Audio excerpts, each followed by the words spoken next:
Le problème chez nous, c'est que si on ne se pose pas de bonnes questions, on n'aura pas de bonnes réponses.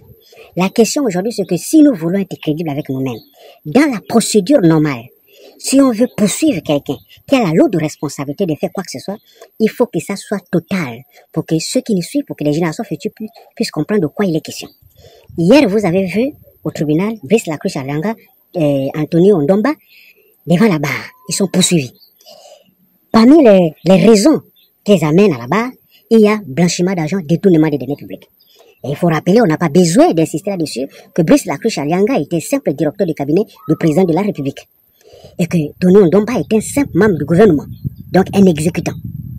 La question c'est comment ceux qui exécutent les ordres sont à la barre et ceux qui ordonnent les ordres, donc ceux qui ont donné les ordres, ils ne sont pas inquiétés. C'est la première chose. La deuxième, c'est que dans le programme de fonctionnement normal des institutions, le ministre ne peut pas engager la dépense seule.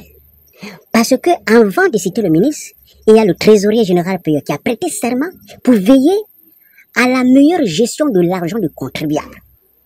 Alors, lorsque l'argent qu'on accuse Tony Ondomba est sorti du trésor, c'était pour quelle raison? Pour quel but? Pour quel projet? En quelle date? Et pourquoi? Et si l'argent est sorti, le directeur général du budget, où était-il? Lui qui avait la responsabilité de financer les projets. Où était-il? Était-il au courant? Savait-il que l'argent est sorti? Avait-il la preuve que les projets étaient exécutés? Et pourquoi il n'est pas inquiété? Ensuite, on va à l'Assemblée nationale, qui était composée de 143 députés, qui avaient la lourde responsabilité d'examiner les projets au fil et à mesure que cela avance.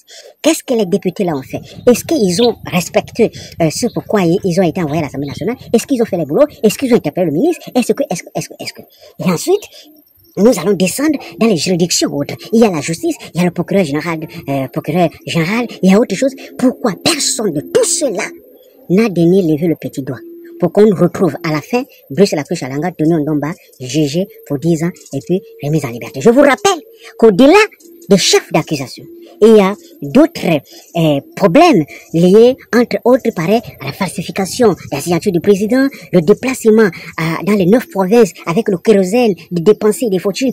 Il faut qu'on justifie pourquoi est-ce que ça a été fait, par qui ça a été fait, sur la décision de qui ça a été fait. Maintenant, tout ça là, c'est d'abord un flou artistique. Et maintenant, le contexte. Tony Ondomba et Lacroix sont au tribunal quand ils ont perdu le pouvoir. Est-ce que nous allons tout le temps faire la même chose? On entend que ceux qui sont là, qui prennent de l'argent, quittent le pouvoir pour voir quelques membres être poursuivis, alors que l'intégralité de tous ceux qui ont contribué au processus de détournement ne sont pas inquiétés. Est-ce que c'est ça, faire un pays? Comment est-ce qu'un individu va être condamné alors que tous ceux qui ont profité de cet argent, ils sont tous à la maison? Le principe pourrait souhaiter que lorsqu'on arrête Tony Ondomba et Brice Lacroix Alanga, qu'on sache qu'il a autorisé, il est arrêté, qui a bénéficié, ils sont arrêtés. À partir de ce moment, même ceux qui veulent prendre de l'argent d'une personnalité politique, ils vont hésiter pour éviter de voir leur nom cité parmi les gens qui ont bénéficié de cet argent. On vous rappelle, pour ceux qui ont encore la mémoire, que le passage de M. Patrici avait donné la révélation d'une liste kilométrique des gens qui ont bénéficié de l'argent. Ils sont encore au pouvoir. Certains sont encore dans les arcanes de pouvoir.